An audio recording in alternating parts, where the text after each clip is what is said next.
que van a ser más frecuentes en diferentes horas del día. Como estamos pensando ahora en las enfermedades cardiovasculares, hay algo que en los adultos se habla mucho, que es el morning surge, el pico matinal, que sabemos que existe. En verdad, la presión arterial, algunas horas antes de nos levantarnos, empieza a subir y durante las primeras horas de la mañana en que estamos acordados hay lo que llamamos el morning surge, el pico matinal de presión arterial. Eso es importante porque se comprobó que hay en verdad incidencia circadiana de muchos eventos cardiovasculares, nominadamente los accidentes cerebrovasculares, que es muy más frecuente en las primeras horas de la mañana, el infarto de miocardio y también la muerte súbita. Entonces, claramente, esa variación circadiana de la presión arterial va a tener una importancia en lo que vaya a pasar y en el riesgo de eventos cardiovasculares. El non-dipping es también muy importante, ya hablamos de él muchas veces.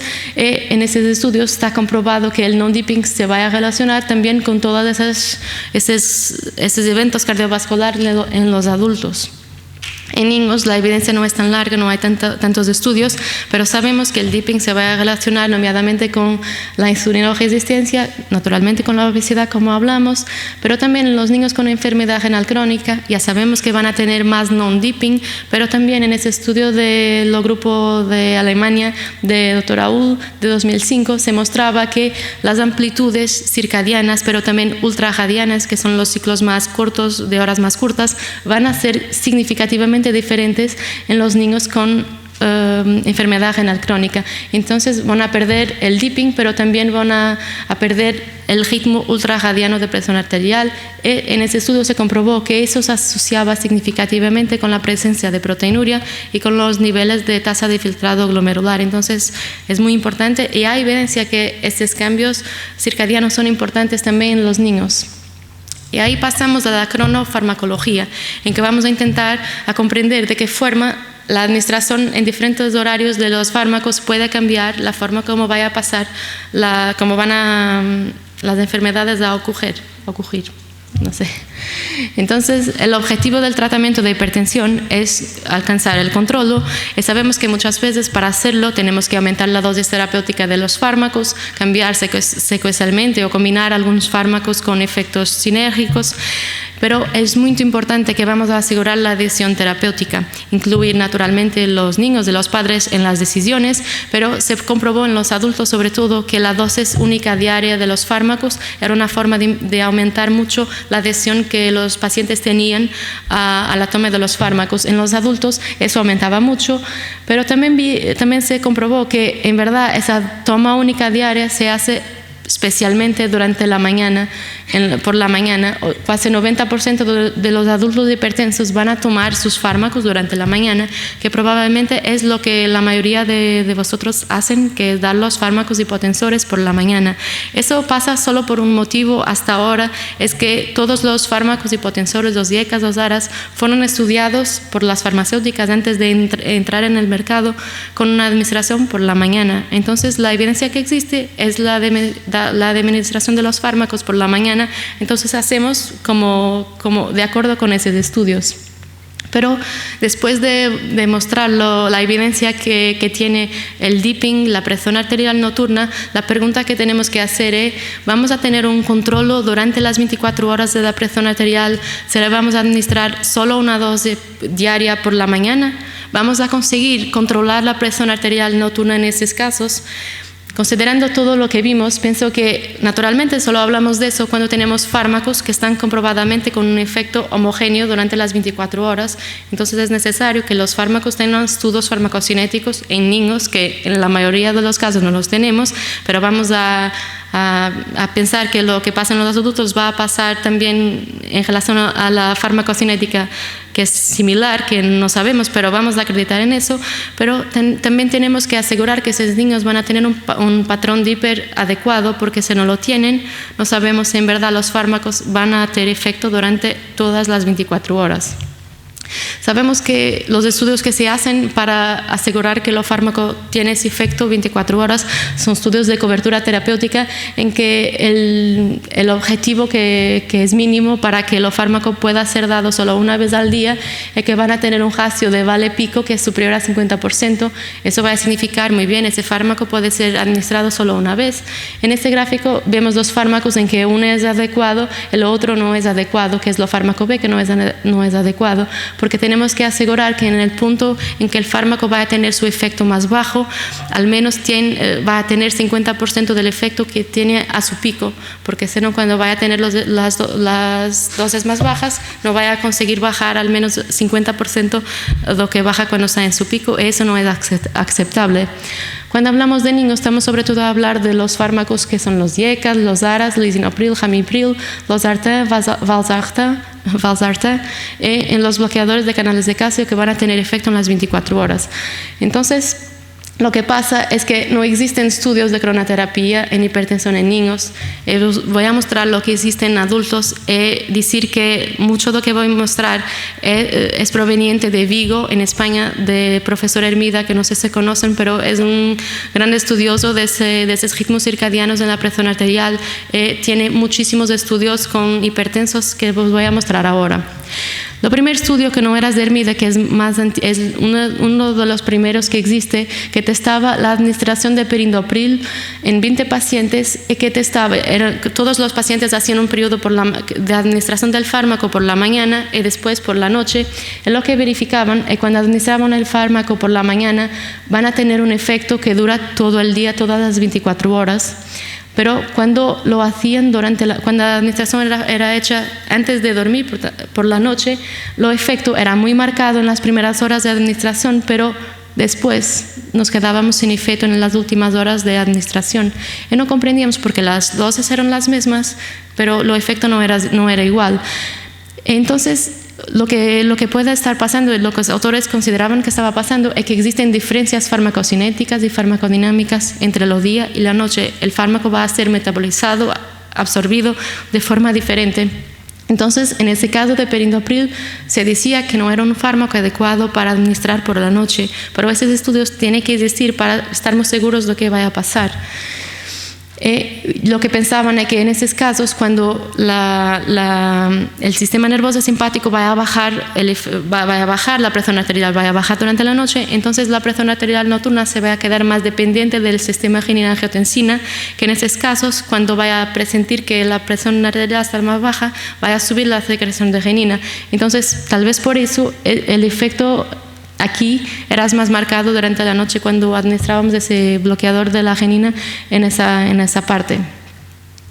Esas son las diferencias que varios estudios ya comprobaron que existe entre la absorción, el manejo de los fármacos por el cuerpo diferente durante el día y la noche. Y aquí mostraba una revisión de 2014 de profesor Hermida que mostraba que relativamente a IECAS y ARAs, cuando comparábamos los efectos de la administración por la mañana o por la noche, los efectos en la presión arterial diurna eran similares y no encontraban diferencias. Pero cuando miraban lo que pasaba durante la noche, claramente la administración nocturna va a bajar más la presión arterial nocturna comparativamente a la administración durante el día, como pueden ver aquí. El perfil dipping, lo ratio entre los días y la noche va a ser también diferente. Entonces, esos pacientes, cuando administramos los fármacos por la noche, van a tener más dipping do que cuando el fármaco es administrado por la mañana, con diferencias significativas para todos los fármacos que fueron testados en esos estudios. Ese es un ejemplo de uno de esos estudios que estaba en la revisión para ramipril, en que podemos ver que durante el día, cuando administramos el fármaco por la mañana, el efecto en la presión arterial diurna va a ser muy similar, pero cuando administramos por la noche, el efecto en la presión arterial nocturna va a ser mayor, más marcado, do que cuando administramos el fármaco por la mañana. Entonces, además, profesor Hermida comprobó que más pacientes tenían hipertensión controlada cuando el fármaco era administrado por la noche, 43 versus 73% que se quedaban controlados cuando administraban el antihipotensor por la noche. Relativamente a los bloqueadores de canal de calcio, esa revisión de 2007 no muestra diferencias tan marcadas, tal vez porque lo que víamos que la presión arterial nocturna va a estar más dependiente de los sistemas renina-angiotensina, entonces vamos a tener diferencias más marcadas cuando hablamos de IECAS y de ARAS, pero no tan marcadas con los bloqueadores de los canales de calcio. Ahora me gustaba mostrarles alguna evidencia que existe en grupos particulares de pacientes, nominalmente en este grupo con 700 de ese 2.899 pacientes con hipertensión confirmada. Lo que hacían era que administraban al menos uno de los fármacos hipotensores por la noche, solamente uno, no hacía diferencia cuál era el fármaco que era cambiado por la noche, y verificaban que existía un efecto superior en disminución de presión arterial nocturna, que es lo que vemos aquí a rojo, que es la administración nocturna versus la administración diurna, que está en negro. El efecto es superior en la presión arterial nocturna, pero también vamos a tener más pacientes controlados. En este grupo con hipertensión resistente, con la administración nocturna vamos a tener 21% controlados tras la modificación de uno de los fármacos para la noche versus solo 13% cuando todos los fármacos eran dados por la mañana. Hay también un cambio en la porcentaje de DIPEN que pasaba de 57 para 82% con esa modificación. Cuando miramos ese grupo, ese estudio solo con un DIPAR 148 adultos que no tenían perfil DIPing, lo que se ve es que la administración nocturna la administración por la mañana, que es esa, comparada con la toma nocturna, no tiene diferencias en los valores de presión arterial diurna, como ve aquí, pero tiene muchas diferencias que son significativas en la presión de las 24 horas, que es lo mismo que está en ese gráfico de derecha. Lo que pasó es que esos pacientes que al inicio eran todos non-dippers pasaron a tener solamente 25% de pacientes non-dippers. 75% de las pacientes pasaron a tener dipping después de hacer los cambios de los fármacos por la noche. Pero hay evidencia en los adultos, pero las recomendaciones no cambiaron hasta ahora. Estas recomendaciones son de 2013, esas de 2014. No hay ninguna que hable de los cambios de los fármacos por la noche. Entonces, pienso que el profesor Hermida no es grande amigo de los grupos que hacen las guidelines, porque claramente los estudios son completamente ignorados, no se habla de eso. Están recomendaciones muy recientes. Claramente en los niños las recomendaciones que existen tampoco hablan del horario de administración de los fármacos. Cuando miramos lo que pasa con los adultos con enfermedad renal crónica, en ese estudio de Crespo, pero es del mismo grupo de Vigo, lo que pasa es que cuando administramos los fármacos por la mañana, 68 de los pacientes con enfermedad renal crónica presentan non-dipping, pero bajamos a 47.9 cuando todos pasan a hacer los fármacos por la noche, diferencias significativas. Aquí mirando específicamente las diferencias en microalbuminuria que no esperábamos que existen, pero las hay, y aquí en este gráfico se comparando los 450 pacientes, los que toman los fármacos por la mañana van a tener más una disminución que es más pequeña de microalbuminuria relativamente a los que van a tomar el fármaco por la noche. Entonces, administración nocturna del fármaco va a permitir bajar más la albuminuria. En este estudio, y ahora que es sobre riesgo cardiovascular, también podemos ver que cuando modaban solamente en ese estudio, otra vez, solo cambiaban un fármaco por la noche, eso era suficiente para bajar los riesgos cardiovascular en 1/3. Tenían también más control de presión arterial. Y aquí vemos que la probabilidad de tiempo sin eventos cardiovasculares era significativamente diferente entre los que tenían al menos una de los fármacos por la noche. Las recomendaciones que dicen las CDOCI no dicen nada sobre el horario de administración, pero las CDIGO de 2012 sí que dicen algo, pero dicen que no está claramente estudiado en esos pacientes a qué horario debemos administrar los fármacos, pero dicen también que hay recently reported strategy for evening dosing to produce nocturnal dipping. That means Perdón, eso significa que en estos pacientes son necesarios más estudios, pero hay evidencia que va a tener que ser considerada. Pero eso es un comienzo, estamos a empezar por algún lado para cambiar lo que se hace hasta ahora. El último grupo que me gustaría mostrar son los diabéticos. En ese estudio que incluía 2.400 diabéticos, que es el IGA-PROGET, verificaron que la administración nocturna de los fármacos, una vez más, va a bajar más la presión arterial nocturna do que si la administración es hecha durante la mañana. Y también el non-dipping va a cambiar. Pero aquí hay diferencias. Relativamente a las recomendaciones de diabéticos, las recomendaciones de la Sociedad Americana de Diabetes de 2014 ya dice que uno de los fármacos debe ser administrado por la noche. Entonces, es la única recomendación que encontré que ya tenía una referencia a las ventajas de hacer al menos un fármaco por la noche. En niños no hay evidencia, y las recomendaciones no hablan del horario una vez más en los diabéticos. Por final, solo mostrar los resultados de un estudio del grupo de Vigo también, que es lo primero en que hacen un seguimiento de los pacientes durante muchos años. En media, los pacientes fueron seguidos durante 5.6 años, 2.156 pacientes, entonces es un estudio muy grande. Y lo que comprobaban es que cuando cambiaban una medicación para la noche, al final del tiempo de seguimiento van a tener un riesgo relativo de eventos cardiovasculares que es significativamente inferior. Van a tener menos stroke, menos infarto de miocardio, menos angina pectoral y menos fallo cardíaco. Todo va a disminuir si uno de los fármacos es administrado por la noche. Pero en verdad la evidencia, las recomendaciones no son claras, entonces nos quedamos un poco sin saber lo que deberemos hacer en verdad. Si deberemos continuar a administrar los fármacos por la mañana o si deberemos cambiar para la noche. Yo pienso que son necesarios estudios que estudien eso en niños. No es tan difícil de hacerlo.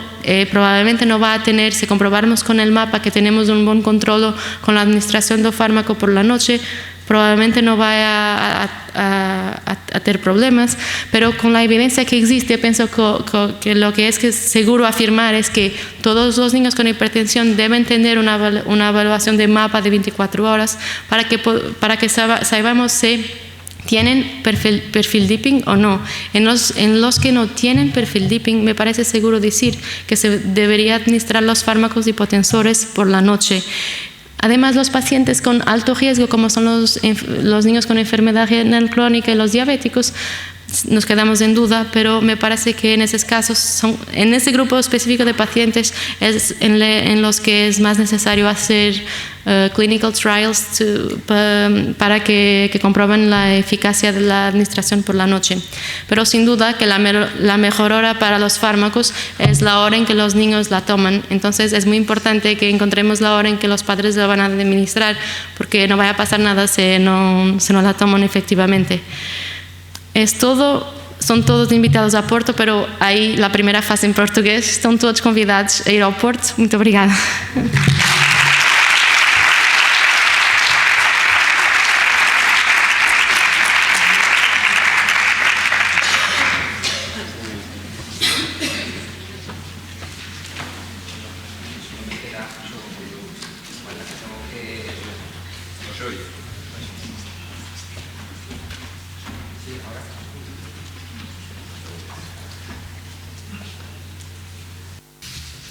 Sí, que antes de que hable Juanda, me queda felicitar a Liane por estas dos magníficas charlas. Me parece materialmente imposible resumir en tan poco tiempo temas tan amplios.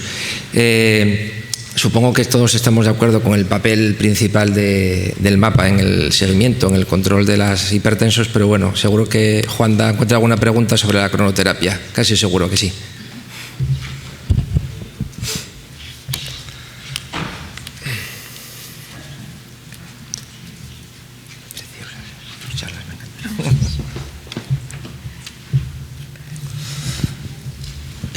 No voy a preguntar de eso. Dos preguntas. ¿Una hipertensión enmascarada sin daño en órgano diana debe tratarse con fármacos? Y la segunda pregunta, en relación a la hipertensión espuria, que es otro concepto relativamente reciente, ¿no? que con presión arterial periférica elevada y presión arterial central estimada normal tiene mayor riesgo cardiovascular ese tipo de hipertensión, y conoces si hay estudios en población pediátrica que determinen la existencia de ese tipo de hipertensión. No comprendí verdaderamente la segunda pregunta, ¿qué es la espuria? Decía, la hipertensión. No sé qué es la espuria. Lo que comentabas, la que no se detecta. Ah. Repítela otra vez. No comprendí la Juanda, espuria. Dile, no. Repítele otra vez la segunda pregunta, Sí. por favor. Aparte de la hipertensión enmascarada y la hipertensión de bata blanca, hay un concepto también, sobre todo en adultos jóvenes, parece que es donde la población donde mayor se está apareciendo, que es la hipertensión espuria. No sé, algo así traducido al castellano como falsa bueno, es el término que se está utilizando, traducido del inglés literalmente. Entonces, parece ser que son pacientes con presión arterial periférica elevada. Y cuando ¿En la clínica? Sí, cuando valoran son hipertensos en la clínica, y después cuando le valoran, también son hipertensos en mapa, pero cuando le valoran con la onda de pulso y valoran presión arterial periférica y la central estimada, la presión arterial central la tienen normal. Y entonces, hace tiempo que lo miré y quería saber si sabías si tienen mayor riesgo cardiovascular ese tipo de hipertensión, y si conoces si hay estudios en población pediátrica en los últimos años. Muy bien. En relación a la hipertensión mascarada sin daño de órgano diana, lo que pasa es que no hay verdaderamente estudios que comparan el riesgo a largo plazo de esos pacientes cuando son niños, pero derivado de lo que existe en los adultos, lo que hacen es cuando hay un adulto que tiene hipertensión en el mapa, pero la presión arterial clínica va a estar normal, no se va a quedar normal probablemente durante mucho tiempo, va a cambiar, van a presentar más temprano o más tarde, hipertensión también en la clínica. Entonces, en esos casos, basado en la evidencia que existe en adultos, pienso que sería de tratar a esos niños con hipertensión mascarada que tienen hipertensión en el mapa.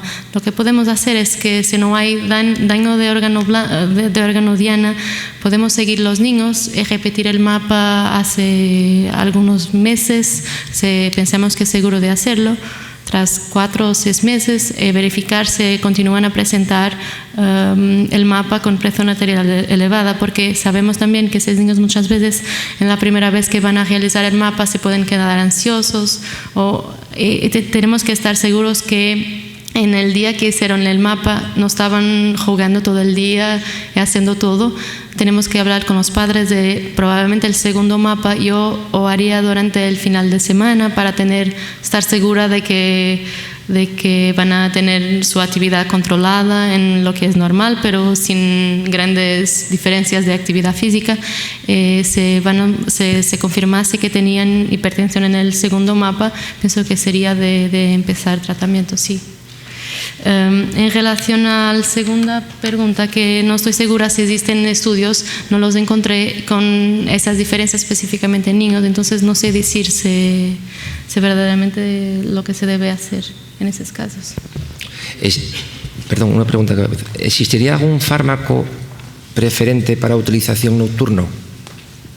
Si alguno de los tipos de fármacos hipotensores serían más ideales que otros. ¿En esos casos en la hipertensión en general, si decidimos utilizar un fármaco por la noche, ¿cuál utilizar? Lo que pasa es que tenemos que, en primer lugar, entender cuál es la causa que está por detrás de la hipertensión. Si tenemos un niño con una obesidad o una hipertensión primaria, pienso que en esos casos probablemente escogeríamos un IECA o un ARA, probablemente primero un IECA como Ramipril, Lisinopril, pero lo que pasa es que no existen, las recomendaciones de las guidelines solo hacen recomendaciones que no son firmadas en evidencia porque no existe. Lo que pasa es que hay mucho pocos estudios con niños con esos fármacos hipotensores, entonces las recomendaciones lo dicen, pero no es claro.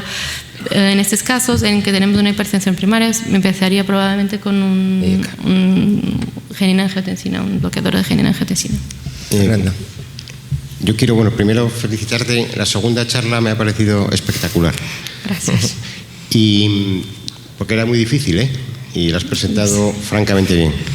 Y dos comentarios muy breves. Uno, por supuesto, los adultos emplean diuréticos como primera línea, tiacidas dosis bajas muchas veces. La tiacida hay que darla por la mañana, ¿no? Salvo que queramos que el niño se levante. Sí, los diuréticos no los podemos caer. Y la segunda, el estudio, eso es solamente una confirmación. El estudio ESCAPE, el ramipril se da de noche, ¿es así? No estoy segura, pero pienso que no era siempre de noche. Tengo que confirmar. ¿Alguien eso. no recuerda eso? No estoy segura de eso. Yo creo que sea de noche, pero Sí. bueno, no estoy seguro. Por eso, ¿no? Gracias. Bueno, digo porque eso es importante, porque ramipril es el Sí, único eso es muy importante. estudio que está demostrado que Claro.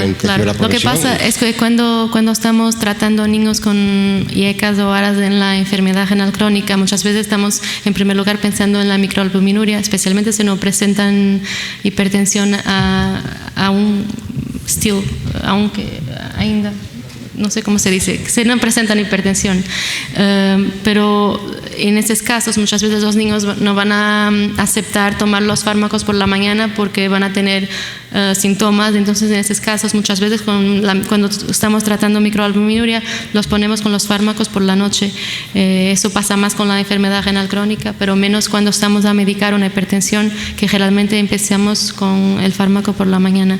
Pero se debería, mismo que el estudio ESCAPE administre los fármacos por la noche, claro que comprobamos que claramente el control intensivo va a ser efectivo, pero no teníamos un grupo de comparación con la administración por la mañana.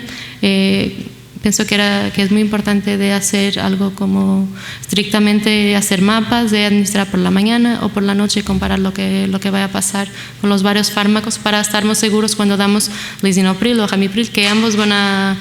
Perindopril es un fármaco que es efectivo en las 24 horas, los adultos lo toman en una dosis diaria, pero ese fármaco no puede ser cambiado por la noche porque ese estudio que mostraba claramente no va a tener efecto en las últimas horas del día. Entonces pienso que no podemos, si el fármaco tiene efecto en las 24 horas, no podemos estar seguros que va a ser efectivo las 24 horas porque puede cambiar la farmacocinética. Entonces es imperativo que se hacen estudios comparativos. Solo tenemos una pregunta más para Goyo. Sí. Cuando se habla de la carga de la presión arterial, los adultos distinguen 30%. Sin embargo, en la infancia parece que la lesión en órgano diana está más en correlación cuando la carga es 50 o más %. Pero volvemos al tema de la lesión en órgano diana. ¿Tenemos que esperar a que haya una lesión en órgano diana para actuar o los pediatras estamos obligados a anticiparnos? Sí, yo pienso que claramente tenemos que anticiparlos.